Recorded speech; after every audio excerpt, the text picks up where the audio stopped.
Hey, what's up everybody? This is Brad from German Elite Tuning.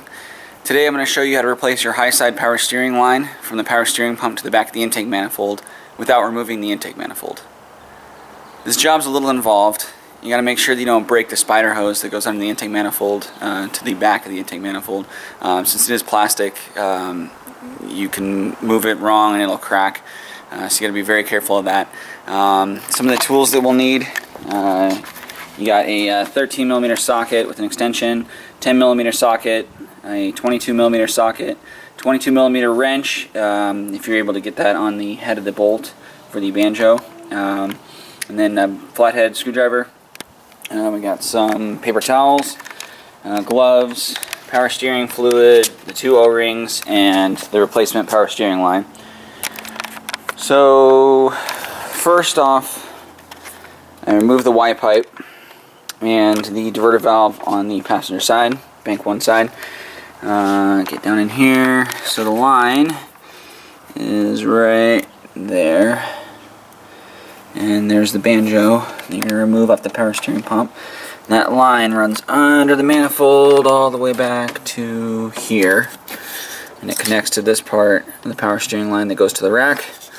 So I was talking about with the spider hose, you got your spider hose here for your PCV system. The one that runs underneath here, right there, is very close to the line because this line comes down and attaches to this 13mm bolt right here. So you undo this, which I've already got it loose, so we'll pull that out here in a minute.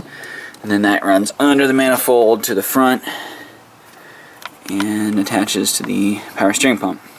So mine actually split in the middle of the line, and it threw power steering fluid everywhere. It was a huge mess. I got a big puddle on the driveway right now, and it filled the valley up, which I may not be able to see with power steering fluid, so that's gonna be fun to get out of there. Use a pressure washer to wash it out. So yeah, I got the Y pipe and the diverter valve already out, and let's get to moving on removing the line. Okay, so I removed the line from the other line that goes down to the power steering rack. It's a 19mm for this one and a 17mm for this one. Okay, once you get the line loose from that fitting and then also the 13, take it loose from the power steering pump. So undo that 22mm banjo, and then you're going to work your way out underneath the intake manifold. Also, you want to remove this clamp for the harness, the engine harness. There's a 10mm nut on the back side, so remove that. Then you can just pull it up out underneath, and here it is. So it's actually broken under here. I'll pull this sheeting back and we'll be able to see where it's broken. Alright, so I cut off the outer sheeting, and look what we found. The line just completely deteriorated, and it's got a giant hole in it. So that's that.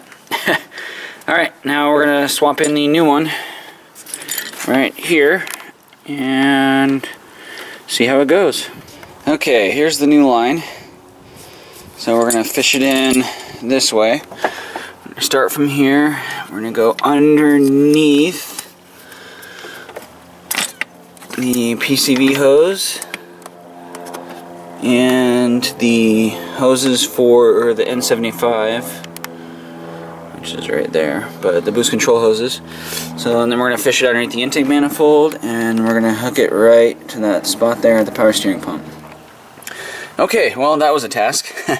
I ended up pulling the N75 away from the clip here, and that allowed me to get my hand down underneath the intake manifold like this, and I guided the pipe under with one hand and then moved it side to side under here. It's kind of hard to see, but way back in there it goes underneath the PCV pipe, PCV spider hose, and runs right up to here.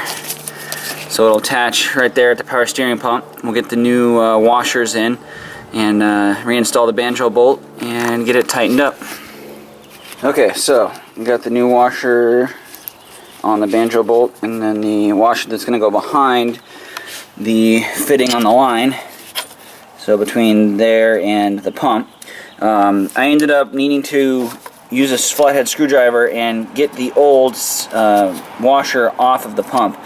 If you don't do that, then you could double washer it, or put 2 washers on that side, and that will cause a massive leak. So you want to make sure that there's no washer left in this area right here, which there isn't now.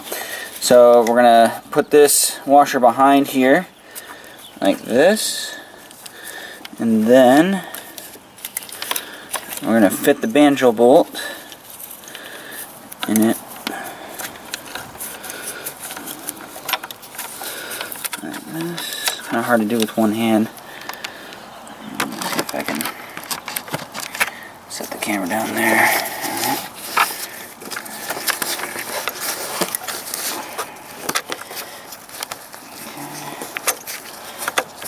Alright. I want to make sure we line it up. And just kind of twist it and push in as you twist the banjo bolt so that it starts threading. Now you want to make sure you go in straight. If you go in crooked, it will cross thread and you'll be in trouble. So just make sure it goes in straight, thread it all the way in by hand, then we'll tighten it up and work on getting the back of the line attached, and then put the white pipe back on, fill it up with fluid. Okay, everything's buttoned back up, white pipe's back on, all the fittings are tight, banjo bolt's tight. Went ahead and topped off the power steering fluid just for now. I'll show you how to bleed that in a minute, but it's topped off.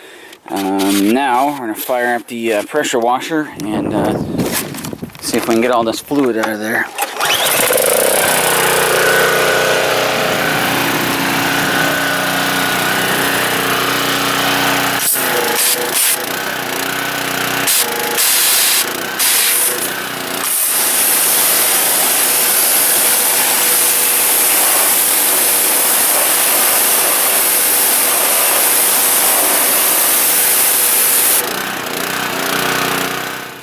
Now it's time to bleed the system.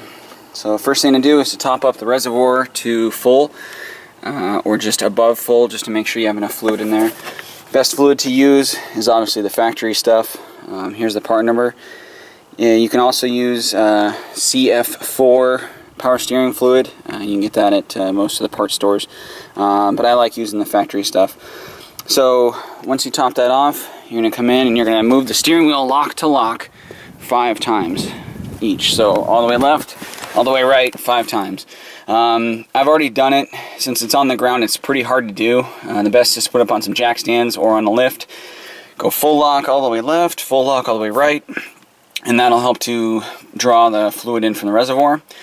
Check the reservoir level, make sure it's topped up.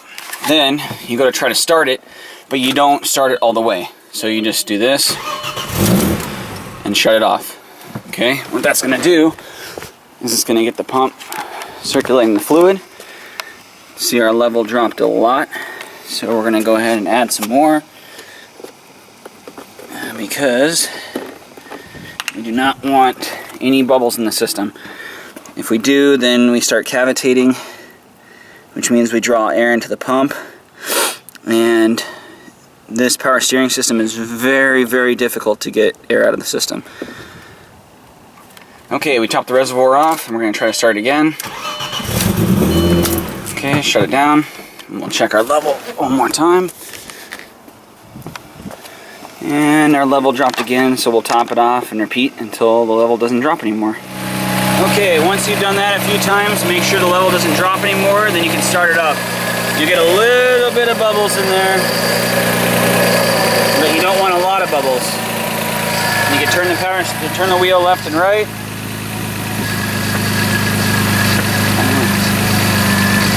Turn the wheel left and right.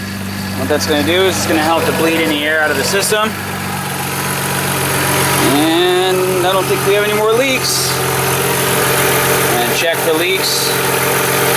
Looks good. Check your fitting. Fitting looks good. Alright. That was a successful power steering line replacement. Thanks for watching this video on how to install your high side power steering line on your S4. The car runs great now and is leak free. So that's awesome. Make sure to stay in touch by subscribing to the channel and see the upcoming videos.